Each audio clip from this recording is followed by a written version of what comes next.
The shovel bit into frozen earth for the 100th time that morning, and Leander Voss knew every neighbor within 5 miles thought he was digging his family's grave. But when the blizzard of 1873 buried the Dakota Territory under 20 feet of snow and 70-mile-per-hour winds, his children would be the only ones still warm. Before we go further, let us know where you're watching from, and if stories like this speak to you, hit that subscribe button, because tomorrow's tale is even more impossible than this one. The hole was 8 feet deep, 12 feet wide, and growing deeper with every swing of Leander Voss's shovel. He had been digging for 6 days, carving into the southern face of a low hillside 3 miles west of what would eventually become the town of Hutchinson in the Dakota Territory. It was October 1872, and the earth was still soft enough to work, though frost came earlier each morning. Leander knew he had perhaps 3 more weeks before the ground froze solid. 3 weeks to finish what he had started, or his family would face another winter in the canvas tent that currently served as their home. From the ridge above, Barnabas Reimer sat on his horse and watched. He had ridden over specifically to see what the strange Voss fellow was doing. What he saw made no sense. Leander was digging into a hillside like a badger, piling earth and rock to one side, cutting deeper into the slope with methodical determination. Barnabas had built his own cabin 2 miles east, a proper structure of hewn logs with a peaked roof and a stone chimney. It had taken him and his 2 sons 12 days to complete. It was warm, dry, and looked like a home should look. What Leander was creating looked like a mine shaft or a root cellar, not a place for a family to live. Barnabas urged his horse down the slope. Leander heard him coming but did not stop digging. He was working on the back wall of what would become his home, cutting into clay and packed earth, shaping a vertical face that would support the structure he envisioned.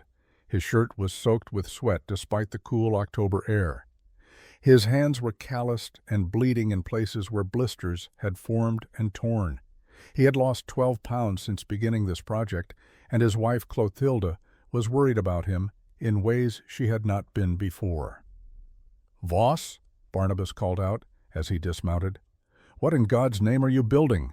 Leander paused, leaning on his shovel.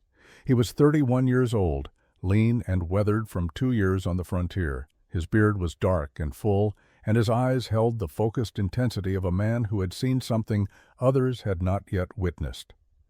"A home," he said simply. Barnabas walked to the edge of the excavation and peered down. "This is a hole. A home sits above ground where decent people can see it." "A home keeps a family alive through winter," Leander replied. "What sits above ground does not matter if what matters is what keeps them warm." Barnabas shook his head. "You are digging your family's grave, Voss. Mark my words. You will bury your wife and children in that hole come spring, frozen solid because you were too stubborn to build a proper cabin." Leander returned to his digging without responding. He had heard variations of this criticism from every neighbor who had passed by. Deacon Pruitt had suggested he was mentally unsound. Ephraim Kurtz had offered to help him build a real cabin before winter arrived. Even Clotilda, who trusted him more than anyone, had asked quietly if he was certain this would work. But Leander was certain. He had seen what traditional cabins could not do. He had felt what happened when winter came to the Dakota Territory with its full frozen fury. And he had learned from a man who knew things that frontier settlers had forgotten or never learned at all. The winter of 1871 had nearly killed them all. Leander remembered every detail with the clarity that trauma brings. They had arrived in the Dakota Territory in September of that year, full of hope and determination. They had purchased 80 acres of prairie land from the territorial office, sight unseen, paying with money Leander had saved from 5 years working in a Cincinnati furniture factory. The land was good, with a creek running through the eastern section and enough timber along the waterway to build a cabin. Leander had built that cabin in 18 days, working alone while Clotilda and the children lived in their wagon. He had followed the methods his father had taught him in Pennsylvania, methods that had served his family for 2 generations. He cut logs from the cottonwoods along the creek, notched them at the corners, stacked them into walls, and chinked the gaps with mud mixed with prairie grass. He built a door from split planks and hung it on leather hinges. He constructed a roof using smaller poles covered with sod. The cabin measured 14 feet by 16 feet with a stone fireplace at one end and a single window covered with oiled paper. It was adequate for autumn. It seemed sturdy enough for winter, but when December arrived and brought temperatures that dropped to 30 below zero, the cabin revealed its fatal flaws. The chinking between logs dried and cracked in the extreme cold, creating gaps that wind howled through. The sod roof, which had seemed thick and insulating, allowed heat to escape upward while cold pressed down from above. The stone fireplace, which Leander had built without proper understanding of draft and heat reflection, consumed enormous amounts of firewood while providing minimal warmth. The single room became a battle between the fire at one end and the killing cold at the other. They burned through Leander's entire winter woodpile by mid-January. He had cut and stacked enough wood to last until March, or so he thought. But keeping the cabin even minimally warm required constant feeding of the fire. Leander spent his days cutting more wood, venturing out into temperatures that froze exposed skin in minutes, hauling dead timber back to the cabin, cutting it into burnable lengths, and feeding it into the fireplace that devoured everything he brought. On January 23, 1872, young Anselm developed a cough that would not stop. The boy was 9 years old and strong, but the constant cold inside the cabin was wearing him down. Clotilde wrapped him in every blanket they owned and kept him near the fire, but the fever came anyway. For 3 days, Anselm burned with fever while his parents watched helplessly. There was no doctor within 50 miles. There was no medicine. There was only the cabin that could not keep them warm and the winter that would not relent. Anselm survived. The fever broke on the 4th day, and the boy slowly recovered. But Leander understood with absolute certainty that they had been fortunate. The cabin had nearly killed his son. Traditional construction, the methods everyone used, the methods everyone trusted, were inadequate for this climate. Matthias Schoen arrived at the Voss homestead in April 1872, traveling alone on horseback with surveying equipment packed on a mule. He was working for the territorial government, mapping property boundaries and establishing section lines for future settlement. He needed a place to camp for 3 nights while he worked the area around Leander's land. Leander offered hospitality, as was customary on the frontier, and Matthias accepted. The surveyor was 60 years old, originally from Bavaria, with a lined face and careful eyes. He had been in America for 30 years, working throughout the northern territories, and he carried knowledge that most settlers lacked. On his second evening at the Voss homestead, while sitting near the fire outside the cabin, Matthias asked a question that changed everything. "How did your family fare this winter?" Leander told him truthfully. He described the cold that penetrated every corner of the cabin, the impossible amount of firewood required, Anselm's near death from fever, and the realization that his construction methods were insufficient. Matthias listened without interrupting, nodding occasionally, his expression suggesting he had heard similar stories many times before. When Leander finished, Matthias was quiet for a moment. Then he said, "In the old country, in the northern regions where winter is as harsh as here, some people build their homes into the earth." Leander had never heard of such a thing, Matthias explained. In parts of Scandinavia, in Iceland, in certain regions of Central Europe, where wood was scarce and winters were brutal, people had developed methods of construction that used the earth itself as protection. They dug into hillsides or excavated below ground level, creating spaces that were partially or fully underground. They covered these spaces with earth and sod, creating roofs that were thick and insulating. The earth surrounding the dwelling maintained a constant temperature, never as cold as the winter air above, never as hot as summer sun. A small fire could keep such a space comfortable through the worst cold because the earth prevented heat from escaping. The ground below the frost line stays at about 50 degrees year-round, Matthias explained. If you build underground, you start with 50 degrees. You only need to heat from 50 to 70, not from 30 below zero to 70. You understand the difference? Leander understood immediately. The mathematics were simple. The engineering made perfect sense. But he had never seen such a structure. He did not know how to build one. Matthias spent the next 2 hours sketching in the dirt beside the fire, showing Leander the principles of earth-sheltered construction. He explained drainage systems to prevent water accumulation. He described roof structures that could bear the weight of earth. He detailed ventilation methods that would prevent suffocation while maintaining warmth. He drew cross-sections showing how to angle walls, how to position entrances, how to create living spaces that were dry, warm, and safe despite being underground. "Will people not think this strange?" Leander asked. "A family living in the ground like animals?" Matthias shrugged. "People think many things. Your family will be alive and warm. That is what matters."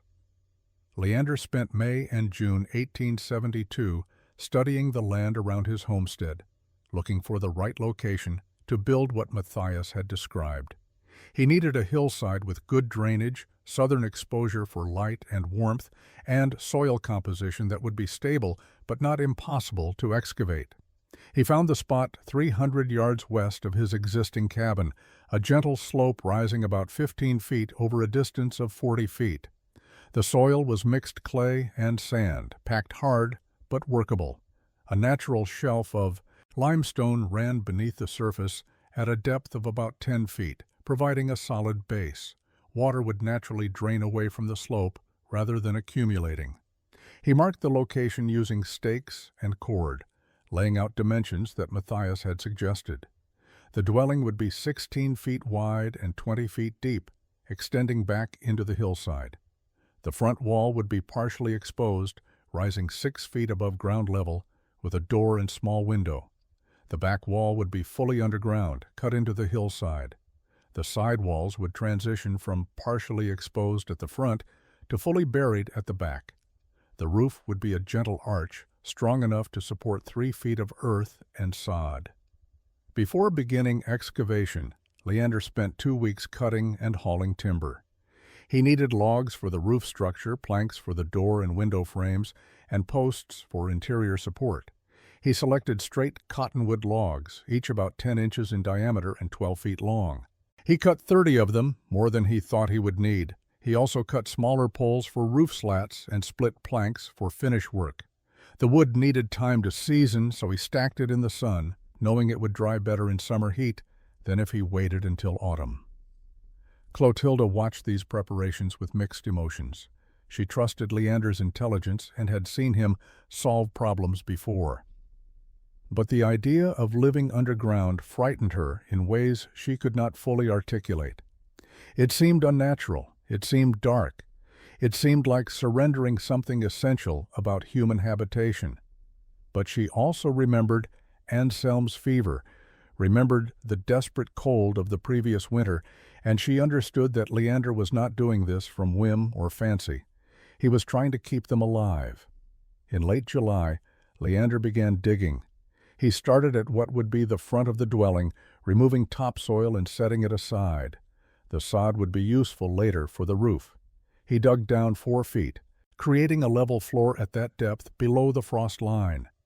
Then he began cutting back into the hillside, removing earth in careful layers, shaping the back wall and side walls according to the dimensions he had marked. The work was brutal. Dakota summer heat was as extreme as winter cold. Temperatures reached 100 degrees. Barnabas Reimer was not a cruel man by nature, but he found Leander's project irresistibly amusing. He rode over every few days specifically to watch the progress and to share his observations with other neighbors. By August, Leander's excavation had become a source of entertainment for the entire scattered community. Men would ride miles out of their way to see the hole that Voss was digging, and they would leave shaking their heads, convinced they were witnessing either madness or spectacular foolishness. "He is building a tomb," Barnabas told Deacon Pruitt one Sunday after church services held in Ephraim Kurtz's barn. "Mark my words, come spring, we will be digging those people out of that hole frozen solid, and we will bury them properly in the ground they were so eager to live under." Deacon Pruitt was more charitable but equally skeptical. Perhaps he has reasons we do not understand. We should not mock a man trying to protect his family. "Protect them?" Barnabas laughed. "He is burying them alive. There is no light in that hole. There is no air. Rain will flood it. Snow will collapse whatever roof he thinks he can build over it. This is not protection. This is suicide with extra steps." The criticism reached Leander through multiple channels. Some neighbors told him directly. Others spoke loudly enough when passing by that he could not help but hear.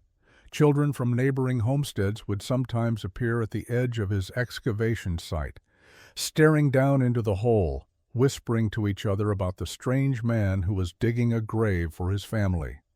Even Ephraim Kurtz, who was generally kind and who had offered genuine help, came by in late August to express concern.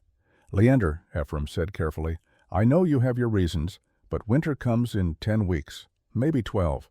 If this does not work, if this fails, there is no time to build something else. Your family will have no shelter." "This will work," Leander said. He was standing waist-deep in the excavation, covered in dirt and sweat, holding a shovel that he had been swinging for 8 hours that day. "How can you be certain?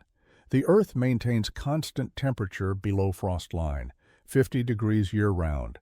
Mathematics and physics do not lie. Traditional cabins start with outside temperature, which is 30 below in January. My home starts with 50. I only need to add 20 degrees. Traditional cabin needs to add 100 degrees, which requires more wood, which is more likely to fail."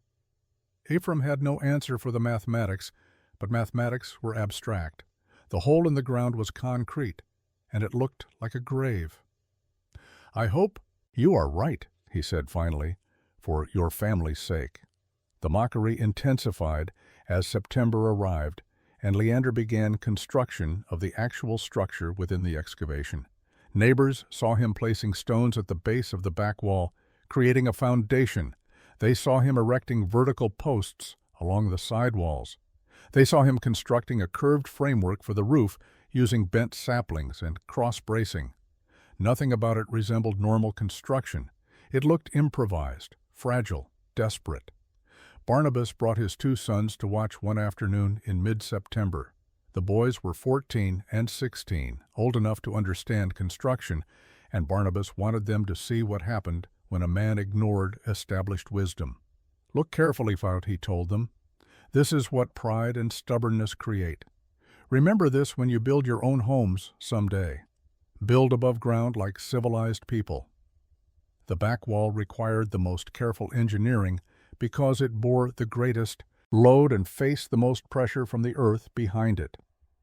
Leander started with drainage, something Matthias had emphasized as critical. He dug a trench along the base of the back wall, extending it 6 inches below the floor level and filling it with rocks and gravel.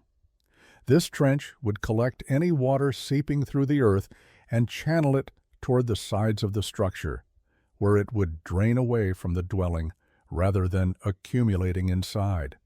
Above the drainage layer, Leander built the back wall itself, using a combination of stone and timber. He started with flat stones, the largest he could find and move himself, placing them in a tight pattern against the earth he had cut. The stones created a solid barrier that would not rot or shift. Between the stones and the earth behind them, he packed clay mixed with straw. The clay would seal gaps and prevent water infiltration. The straw reinforced the clay, giving it tensile strength that prevented cracking. As the stone wall rose, Leander incorporated horizontal timber beams at 3-foot intervals. These beams extended forward from the back wall toward what would be the front of the dwelling, creating structural members that would eventually support the roof. The beams were notched into vertical posts he had set along the side walls. The entire system interlocked, creating a framework that distributed weight across multiple points, rather than concentrating stress in any single location. The side walls presented a different challenge because they transitioned from fully underground at the back to partially exposed at the front. Leander addressed this by creating walls that were double-layered for the underground portions. The inner layer was timber, vertical posts spaced 2 feet apart with horizontal planks fitted between them. The outer layer was stone and clay, similar to the back wall construction. Between the 2 layers, he left a 6-inch gap that he filled with tightly packed prairie grass. The grass provided insulation and allowed any moisture that did penetrate the outer layer to dry without reaching the interior timber. For the portions of side walls that would be above ground at the front, Leander used hewn logs similar to traditional cabin construction, but with important differences. He selected logs with minimal taper, shaped them carefully so they fit together with gaps of less than half an inch, and sealed those gaps with the same clay-straw mixture he used underground. The result was walls that were far tighter than standard log construction. The front wall was the most visible part of the structure and the most vulnerable to weather and cold. Leander built it using the thickest logs he had cut, each one at least 12 inches in diameter. He stood them vertically rather than stacking them horizontally, sinking the bottom 3 feet of each log into the ground below the floor level and pinning them together at the top with cross beams. This created a front wall that had no horizontal joints for wind to penetrate and no stacked corners that could shift or settle. Into this front wall, Leander framed a door opening and a small window. The door would be 3 feet wide and 6 feet tall, large enough for adults to pass through comfortably, but small enough to minimize heat loss. Leander Voss had been raised in a German farming community in Wisconsin, where houses were solid structures with windows that let in abundant light and rooms that felt spacious and clean. Her family had not been wealthy, but their home had been respectable, proper, and above all, normal. What Leander was building looked like none of those things. It looked like a cave with a door. It looked dark and cramped and strange. She understood his reasoning intellectually, but emotionally, the thought of raising Anselm and Sophronia in an underground space filled her with unease she could not shake. In late September, as Leander worked on the roof framework, Clotilde walked out to the construction site to bring him water and bread for his midday meal. She stood at the entrance of what would be their home and looked inside. The space was dim despite the open roof above. The walls were earth and stone. The floor was packed dirt. It smelled of clay and grass and raw earth. She tried to imagine sleeping here, cooking here, teaching the children here, living here through an entire winter. The image would not form in her mind as anything but oppressive. "Leander," she said quietly, "are you certain this will be safe?" He climbed down from the roof framework where he had been working. His hands were cut and calloused. His face was deeply tanned from months working in the sun. He looked thinner than she had ever seen him, worn down by the physical labor and the constant criticism from neighbors. But his eyes were clear and focused. He was not a man consumed by delusion. He was a man working toward a specific goal with absolute determination. "I am certain," he said. "The earth is stable. The structure is sound. We will be warm. But it is so dark. How will the children grow properly without sunlight?" Leander had considered this question. "We will keep the door open during good weather. The window will provide light. We will spend time outside when possible. But Tildy, remember last winter. Remember how cold it was. Remember Anselm's fever. Would you prefer more light and less warmth, or less light and more safety?" She had no answer that satisfied her heart, though her mind understood his logic. "The neighbors think we are mad." "The neighbors thought my father was mad when he used a new planting technique that doubled his corn yield. People always think innovation is madness until it works. Then they adopt it and claim they knew it was good all along." "What if you are wrong?" she asked. "What if this does not work and winter comes and we have nothing else?" Leander took her hands. They were rough from farm work, capable hands that had helped him in countless ways over 12 years of marriage. "I have calculated every aspect of this structure. The math is sound. The principles are proven in other cold regions. The only variable is my execution, and I am being as careful as I know how to be. If I am wrong, it will be because I made a mistake in construction, not because the concept is flawed, but I do not believe I am making mistakes." Clotilda wanted to believe him. She wanted to trust that his months of brutal labor would result in safety for their family. But doubt lingered like cold air at the bottom of a well, heavy and persistent. The roof was the most critical element of the entire structure. It had to support tremendous weight, 3 feet of earth, and sod plus snow accumulation that could add another 1,000 pounds or more during heavy winter storms. It had to shed water effectively so rain would not pool and seep through. It had to be strong enough that even if someone walked across it, the structure below would not collapse. And it had to accomplish all this using materials Leander could cut and shape himself with basic tools.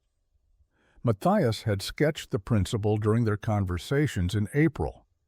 A flat roof would fail under the weight of earth. The weight would press downward with nowhere to transfer the force except straight down onto the walls, eventually causing collapse. But an arched roof would convert downward pressure into outward pressure that would be absorbed by the walls and the earth surrounding them. The curve was structurally superior because it distributed force rather than concentrating it. Leander built the arch using a technique he had learned in the furniture factory where he once worked. He selected young cottonwood saplings, each about 3 inches in diameter at the base and 12 feet long. These were green wood, still flexible. He soaked them in the creek for 3 days, making them even more pliable. Then he bent each sapling into an arch, securing the ends at ground level on opposite walls of the structure. The first arch required 2 hours to position correctly. By the 10th arch, he could place one in 20 minutes. He spaced the arches 18 inches apart, running from front to back of the dwelling. When all were in place, he had a skeleton framework that curved gracefully from one side to the other, creating the dome shape that would define the roof. But the saplings alone were not strong enough. They needed reinforcement and connection. Leander added horizontal members, thin poles running perpendicular to the arches, tied at every intersection with cord he had made from twisted grass fibers. The result was a lattice that was rigid and strong, despite being made from relatively thin materials. Over this lattice, Leander laid split planks, each one carefully shaped to follow the curve of the roof. The planks overlapped like shingles, each course covering the gaps in the course below. He secured them with wooden pegs driven through the planks into the arched framework beneath. The planking created a solid surface that would support the weight to come, and it provided a base layer that would prevent earth from sifting through into the living space below. The planking took 2 weeks to complete. Every plank had to be shaped individually. Every peg had to be whittled and driven by hand. Leander's hands bled constantly from splinters and cuts. But when finished, the roof structure was beautiful in its way, a smooth, curved surface that looked almost organic. The layering system that would cover the roof represented the culmination of everything Matthias had taught, and everything Leander had learned through months of obsessive planning. Each layer served a specific purpose, and the order mattered absolutely. Done correctly, the roof would be waterproof, insulating, and stable. Done incorrectly, it would leak, collapse, or fail to provide adequate temperature control. There was no room for error, and no opportunity to fix problems once winter arrived. Leander began with birch bark. He had spent 2 weeks in August stripping bark from birch trees along the creek, selecting pieces that were large and intact. Birch bark was naturally waterproof, flexible, and durable. He laid the bark in overlapping sheets across the entire curved surface of the planked roof, starting at the bottom edge and working upward, so each course overlapped the one below. Water running down the roof would flow over the bark rather than penetrating between pieces. He used pine pitch as adhesive at the overlaps, creating sealed seams. Over the birch bark, he spread a layer of the clay mixture he had developed. the same combination of clay, straw, and sand he had used for chinking and wall sealing. He mixed it to a consistency that was thick but spreadable, then applied it with his hands in a layer about 2 inches thick. This clay layer sealed any gaps the birch bark might have missed, and it provided the first layer of thermal mass. As it dried over the next week, it hardened into a shell that was both waterproof and slightly insulating. The third layer was prairie grass, cut and bundled into thick mats. Leander had harvested the grass in late summer when it was tall and dry. He laid the grass mats in a layer 10 inches thick, overlapping them so no gaps existed. Grass was an excellent insulator, trapping air in the spaces between individual stems. This layer would prevent heat from escaping through the roof while also preventing cold from penetrating downward. The grass also provided cushioning that would help distribute the weight of the final layer. Over the grass came earth, the top soil Leander had carefully set aside when he began excavation months earlier. He spread it in a layer 3 feet thick, using a wheelbarrow he had built specifically for this purpose. Moving that much earth onto the roof required days of brutal labor. Each wheelbarrow load weighed approximately 100 pounds.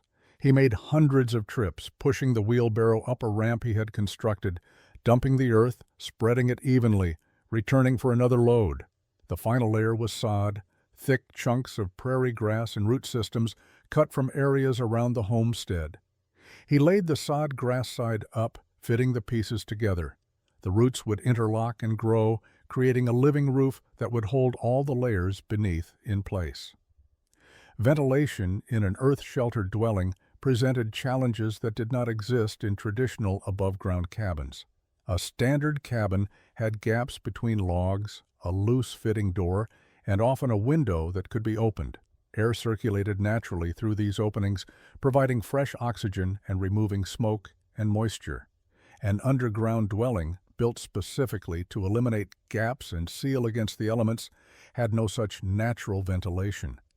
Without a carefully designed system, the space would become suffocating, filled with smoke from the fire, and dangerous from carbon dioxide accumulation. Leander understood this problem from his conversations with Matthias, but understanding and solving were different challenges. He needed a chimney that would draw smoke efficiently, provide adequate draft for the fire, prevent downdrafts that would blow smoke back into the living space, and somehow accomplish all this while penetrating through 3 feet of earth and sod on the roof. The chimney also needed to bring fresh air into the dwelling to replace the air being consumed by the fire and by human respiration. He began by building the firebox itself, located against the back wall in the corner of the dwelling. He used flat stones, carefully selected for their ability to withstand heat, and built a fireplace that was smaller than what most cabins used. A large firebox would require more wood and produce more heat than necessary in a well-insulated space. Leander's firebox was 2 feet wide, 18 inches deep, and 2 feet tall. It would burn small fires efficiently rather than large fires wastefully. The chimney rose from the firebox in a design Leander had modified from standard construction. Rather than building straight vertical, he created a shelf about 3 feet above the firebox. This smoke shelf served multiple purposes. It caught downdrafts and redirected them upward instead of allowing them to blow smoke into the room. It also created turbulence that helped draw smoke up more efficiently. Above the smoke shelf, the chimney narrowed slightly, increasing the velocity of rising gases and improving draft. The chimney structure itself was built from flat stones mortared with clay. Leander made it narrow, only 8 inches square in cross-section, because a narrow chimney creates better draft than a wide one. The height was critical. The chimney needed to extend above the peak of the earth-covered roof by at least 4 feet to ensure adequate draw and to prevent snow accumulation from blocking the opening. Building a stone structure that rose 10 feet from floor to peak, staying vertical and stable while penetrating through multiple layers of roofing materials, required precision Leander had never attempted before. He built the chimney in stages as he constructed the roof, adding height as each roof layer was completed. The first week of October, 1872, brought cold winds and the smell of snow in the air. Leander had finished the structure 3 days earlier, and now the Voss family stood outside their canvas tent, looking at the dwelling that would either save their lives or become their tomb, depending on whose prediction proved accurate. The entrance was a wooden door set into the front wall, the only visible part of the structure that looked remotely like conventional construction. Above and around it, earth and grass covered everything, creating a low mound that rose perhaps 8 feet at its highest point before sloping down to ground level on all sides. Clotilda held Sophronia's hand. The girl was 7 years old, small for her age, with dark hair like her mother. She stared at the grass-covered mound with wide eyes, trying to understand how a family could live inside a hill. Anselm stood beside his father, 10 years old and still thin from his winter illness. He trusted his father's judgment but felt the strangeness of what they were about to do. "It looks like a giant's grave," Sophronia whispered. "It looks like safety," Leander replied. He opened the door and stepped inside. The family followed. The interior was dim, lit only by light coming through the doorway and the small window set high in the front wall. As their eyes adjusted, they could see the space Leander had created. The room was 16 feet wide and 20 feet deep, with a curved ceiling that rose to 7 feet at the center. The walls were smooth, plastered with clay mixed with fine sand. The floor was packed earth, hard and level. Against the back wall, the stone fireplace waited for its first fire. Along one side, Leander had built a sleeping platform raised off the ground, wide enough for all 4 of them with room to spare. On the other side, a simple table and 2 benches provided space for meals and work.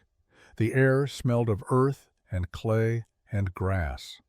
It was cool, but not cold, noticeably warmer than the October wind outside.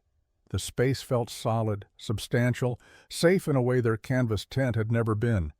But it also felt strange and unfamiliar. The ceiling pressed down with its weight of earth. The walls seemed to absorb sound, creating a quiet that was almost oppressive. There was a sense of being enclosed that went beyond simple shelter. Clotilda stood in the center of the room, turning slowly, taking in every detail. Her feelings were complicated.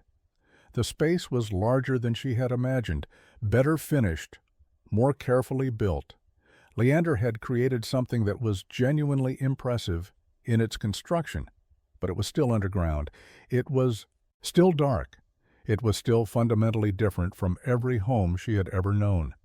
"Can we truly live here?" she asked. Leander walked to the fireplace and began arranging kindling he had brought in earlier. "We will light the fire and see how it draws. We will sleep here tonight and see how it feels. If something is wrong, if something does not work, we still have time to make changes." He struck flint to steel and lit the kindling. The flames caught and grew. Smoke rose into the chimney and vanished upward. No smoke came back into the room. The draft was strong and steady, pulling air up and out exactly as designed. Within minutes, the fire was burning cleanly, and heat began to spread through the small space. November brought snow and cold that tested every homestead in the territory. Temperatures dropped to 10 below zero on several nights. Wind swept across the prairie with nothing to stop it, creating drifts and making exposed travel dangerous. Traditional cabins throughout, the region became battlegrounds between fire and cold, with families huddled near their fireplaces, burning through wood supplies at alarming rates, and still feeling cold draft through gaps in their construction. Inside the Vossi earth shelter, conditions were different in ways that became more apparent with each passing day. Leander had started a fire on the evening they moved in, and he had maintained that fire continuously since, feeding it small amounts of wood every few hours. But the fire he maintained was nothing like the roaring blazes that other families required. His fire was modest, almost delicate, burning perhaps 5 pounds of wood every 12 hours.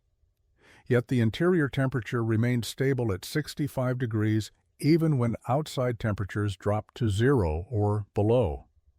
The thermal mass of Earth surrounding the dwelling was performing exactly as Matthias had predicted.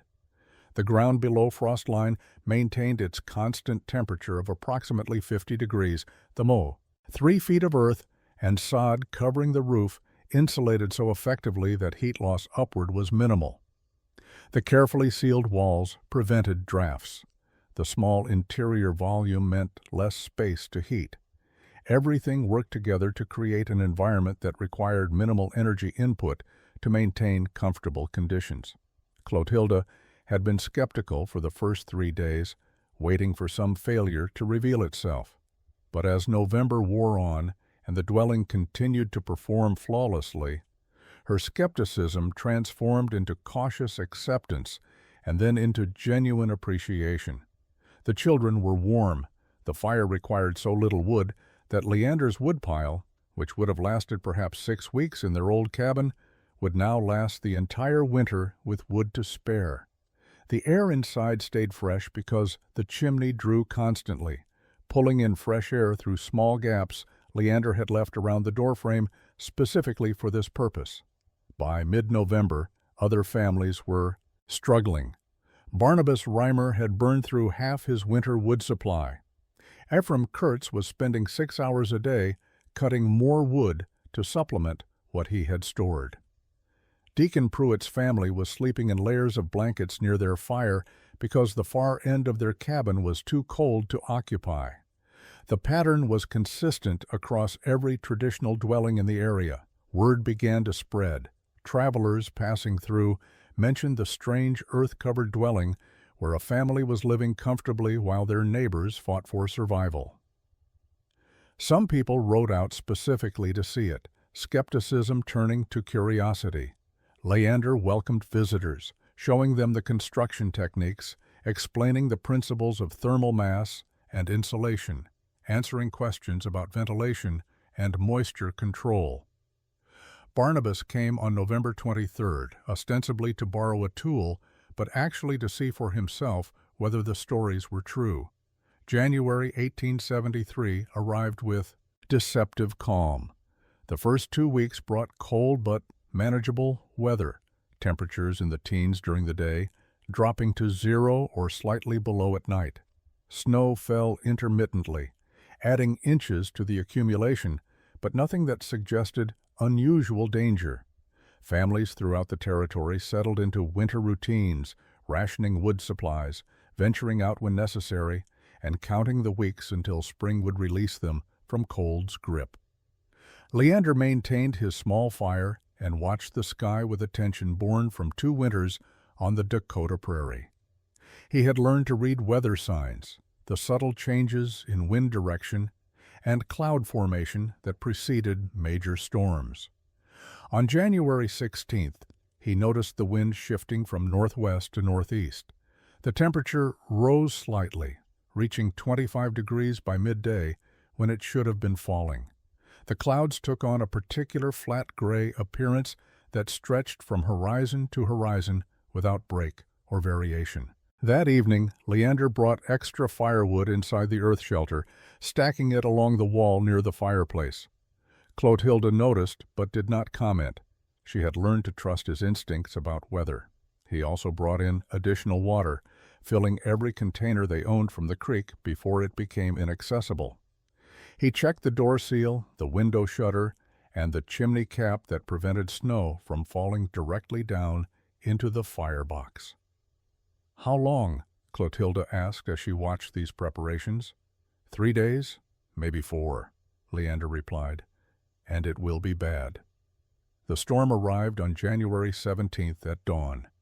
It began with small flakes falling vertically in still air. Within an hour, the wind picked up, shifting to straight north and increasing in strength until it howled across the prairie with force that shook traditional cabin walls and tore at anything not firmly anchored. The snow thickened, reducing visibility to a few feet. Temperature dropped 20 degrees in 2 hours, plunging to 15 below zero by noon and continuing to fall. Inside the earth shelter, the Voss family heard the wind as a distant moan, muffled by 3 feet of earth and sod. The temperature inside remained steady. The fire burned calmly. Light from the flames reflected off the clay walls, creating warm shadows. The children sat on the sleeping platform playing a game with carved wooden pieces Leander had made. Clotilde prepared a simple meal of beans and salt pork. The scene was so normal, so peaceful, that it created a strange disconnect with the violence happening outside. By evening of the first day, snow had accumulated 18 inches on level ground and formed drifts 6 feet high wherever obstacles interrupted the wind. The temperature reached 30 below zero. Traditional cabin families burned through entire days' worth of wood in single evenings, fighting desperately to maintain minimally survivable temperatures inside their homes. The storm continued through the night without pause. By morning of January 18th, accumulation exceeded 3 feet on level ground. The blizzard reached its full fury on the second day. Wind speeds exceeded 70 miles per hour, creating conditions where exposed skin would freeze in under 3 minutes. Snow fell so heavily that the boundary between earth and sky disappeared into white chaos. Drifts grew to 12 feet high against any structure that interrupted the wind's path. Traditional cabins throughout the territory groaned under the assault, their log walls flexing with each gust, their roofs bearing snow loads they were never designed to support. Inside Barnabas Reimer's cabin 2 miles east of the Voss homestead, the family fought for survival. The fireplace consumed wood at a rate Barnabas had not thought possible. He fed logs into the flames continuously, yet the temperature inside the cabin hovered barely above freezing. Wind found every gap in the chinking, every imperfection in construction, and poured cold air through with relentless pressure. His wife and 2 sons huddled in blankets near the fire, wearing every piece of clothing they owned. Frost formed on the interior walls, where their breath condensed and froze. By the second evening, Barnabas realized his wood supply would not last. He had cut and stacked what he thought was adequate for winter, but the blizzard was consuming 3 days' worth of wood every 12 hours. Simple mathematics told him he would run out before the storm ended. He wrapped himself in buffalo hide and ventured outside to reach his woodpile, struggling through chest-deep snow for 50 feet that felt like miles. The wind knocked him down twice. The cold penetrated through every layer of clothing. He filled a canvas sling with as much wood as he could carry and fought his way back inside, arriving with ice forming in his beard and his hands numb despite heavy gloves. Ephraim Kurtz faced similar desperation. His cabin's roof was beginning to sag under the snow load. He could see the ridgepole bending, hear the timbers creaking. If the roof failed, snow would pour into the cabin, and survival would become impossible. He spent the second night propping the roof from inside using extra poles, creating a forest of supports that filled the center of the cabin and made movement difficult.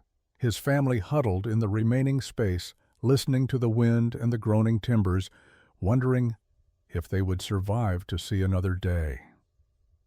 At the Voss earth shelter, the storm was a distant presence. The curved roof shed snow rather than accumulating it. The earth covering distributed weight so effectively that no structural stress developed. The wind that battered exposed cabins passed over the low profile of the earth shelter without finding purchase. Inside, the temperature remained at 68 degrees. Leander's small fire burned steadily, consuming perhaps 8 pounds of wood per day, a fraction of kia. What other families were burning per hour. The children were warm enough to play. Clotilde cooked meals without worrying about fuel consumption. The family slept comfortably under single blankets rather than piling on every textile they owned. The third day brought the storm's peak intensity. Temperature reached 42 degrees below zero. Wind speeds gusted to 80 miles per hour. Snow accumulated at a rate of 3 inches per hour. Visibility was measured in feet rather than yards.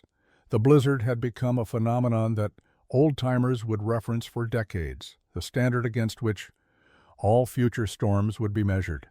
It was weather that killed livestock in minutes, and people in hours if they were caught exposed or inadequately sheltered. Deacon Pruitt's family ran out of firewood on the morning of the third day. He had rationed carefully, burning less than his family needed to stay truly warm, trying to stretch his supply through what he hoped would be the storm's end. But the storm had not ended, and his woodpile was gone. The fire died to coals and then to ash. The temperature inside the cabin dropped rapidly. Within 2 hours it was below freezing inside. Within 4 hours, water in their buckets had frozen solid. The Pruitt family had no choice but to burn furniture. The deacon took his axe and broke apart the table he had built with his own hands the previous spring. The chairs followed. Then the sleeping platform. The wood was dry and burned quickly, providing heat, but consuming their possessions at a rate that could not be sustained. By evening of the third day, they had burned everything burnable except the structural logs of the cabin itself. The deacon looked at his wife and 3 children and understood with terrible clarity that they might not survive the night. He made a decision born of desperation. He knew where the Voss family lived. He knew that Leander had built something different, something that people said was working when traditional cabins were failing. It was perhaps 3/4 of a mile across open prairie. In the blizzard, it might as well have been 10 miles. But staying in the freezing cabin meant death. Moving meant a chance, however small. The deacon told his family what he intended. He would go to the Voss shelter and bring back help or supplies or at minimum information about how long the storm might last. His wife begged him not to go. His children cried. But he wrapped himself in every layer he could wear, tied a rope around his waist with the other end secured to the cabin door frame, and stepped out into the white chaos. He made it perhaps 200 yards before becoming disoriented. The rope played out behind him, his only connection to the cabin. He could see nothing. The wind knocked him down repeatedly. The cold penetrated through his layers. He stumbled forward, guessing at direction, hoping desperately that he was moving toward the Voss homestead and not away into empty prairie.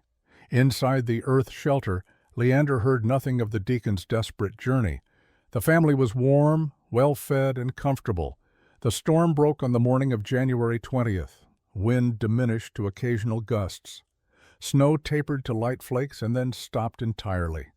The sky cleared to pale blue, and sunlight reflected off snow that covered the landscape in drifts ranging from 6 to 15 feet deep.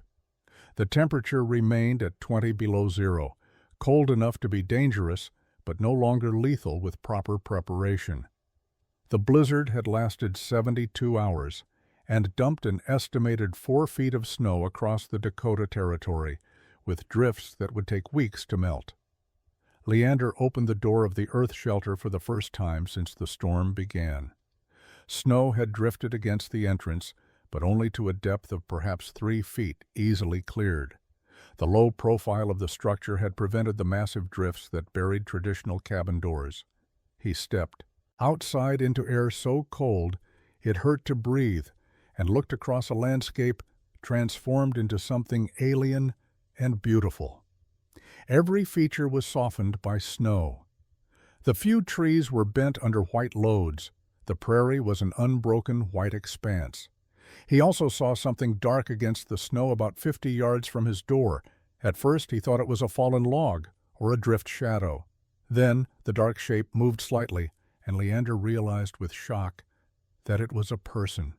He ran through the deep snow, struggling with each step, until he reached the figure. It was Barnabas Reimer, curled on his side, covered in frost and snow, barely conscious, but alive. Leander got his arms under Barnabas and lifted him. The man was heavy and unresponsive. Leander half-carried, half-dragged him back to the earth shelter, struggling through snow that was thigh-deep in places. He got Barnabas through the door and laid him on the floor near the fireplace. Clotilde was already bringing blankets. The children stared with wide eyes at the frost-covered man who had appeared from nowhere. Barnabas was in severe condition. His hands and feet were frostbitten. His face was gray. His breathing was shallow. But he was alive, and he was warming in the heat of the earth shelter. Leander removed Barnabas's frozen outer layers carefully, checking for serious frostbite. The man's fingers and toes were white and waxy, clear signs of freezing, but not yet black. There was hope for recovery if warming was done properly. Over the next hour, Barnabas slowly regained consciousness. He was confused at first, unsure where he was or how he had gotten there. Gradually, memory returned. He had left his cabin when his wood ran out, attempting to reach the Voss shelter. He remembered walking through the storm, becoming disoriented, falling repeatedly, and finally collapsing in the snow. He had expected to die there. Spring of 1873 arrived late, with snow lingering into April and the ground remaining frozen well into May. But when the thaw finally came, it brought with it a fundamental change in how settlers in the Dakota Territory thought about shelter and survival.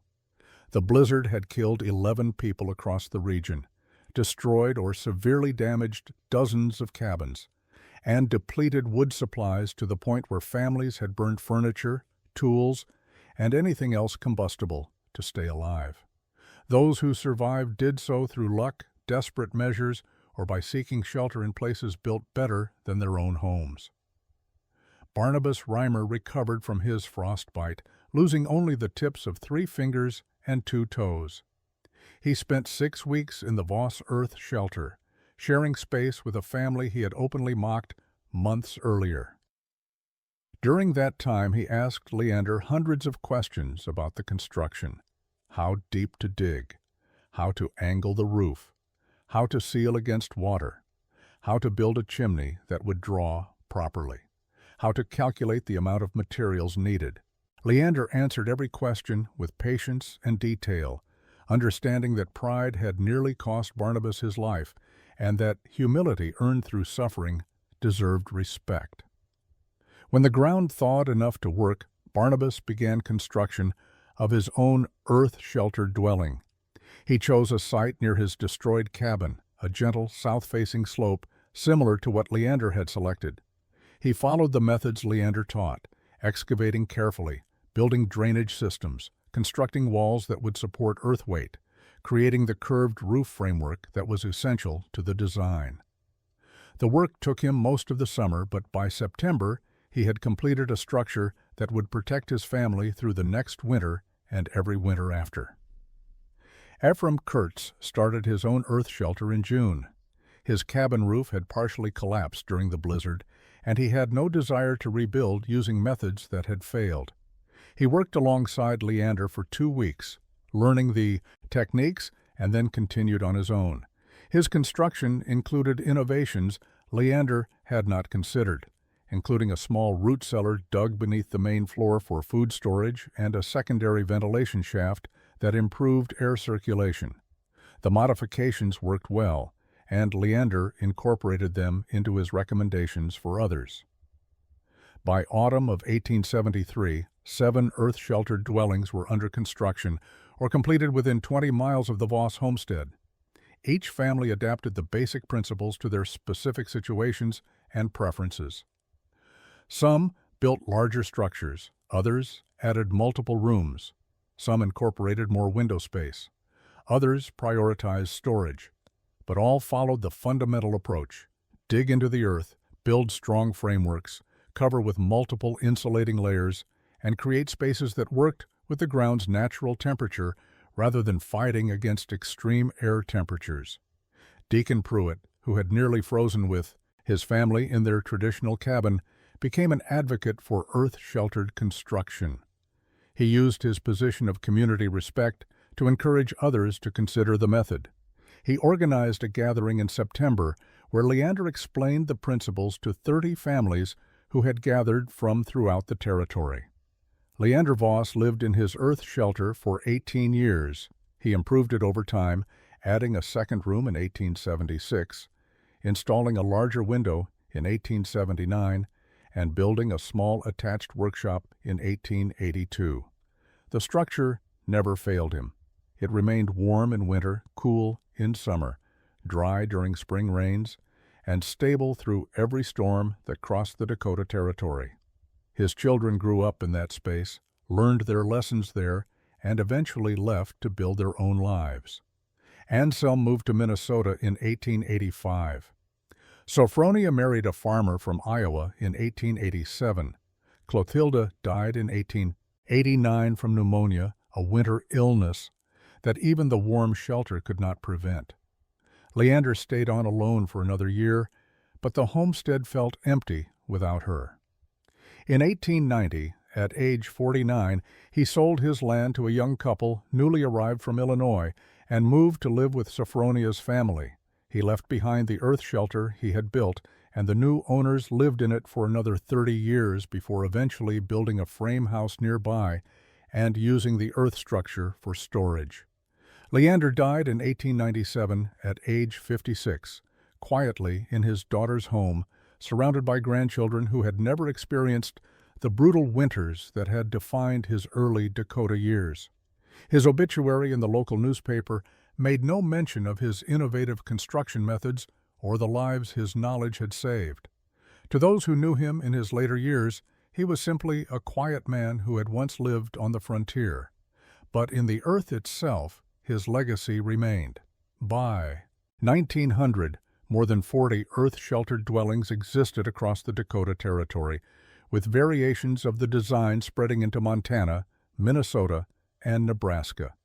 Settlers learned from each other, improved techniques, and passed knowledge forward. The basic principles Matthias Schoen had shared with Leander, and which Leander had refined and taught to others, became part of the frontier survival toolkit. Earth-sheltered construction was no longer strange or foolish. It was proven and practical. Modern historians studying frontier architecture often overlook earth-sheltered dwellings because few survived into the era of systematic documentation. Most were eventually abandoned as frame construction became standard and as coal and later oil made heating large above-ground houses economically feasible. But archaeological surveys in the northern plains occasionally discover the remains of these structures, circular or oval depressions with stone foundations and evidence of sophisticated drainage systems, silent testimony to people who understood that survival sometimes required building down rather than up. The blizzard of 1873 remained in regional memory for generations, referenced as the worst winter in Dakota history until the storms of 1888 exceeded it. Those who survived it told stories to children and grandchildren about the cold, the wind, the snow that buried entire homesteads, and the desperate measures people took to stay alive. Among those stories were accounts of families who weathered the storm in unusual shelters, earth-covered homes that performed impossibly well when conventional construction failed. Leander's name faded from those stories over time, as names often do.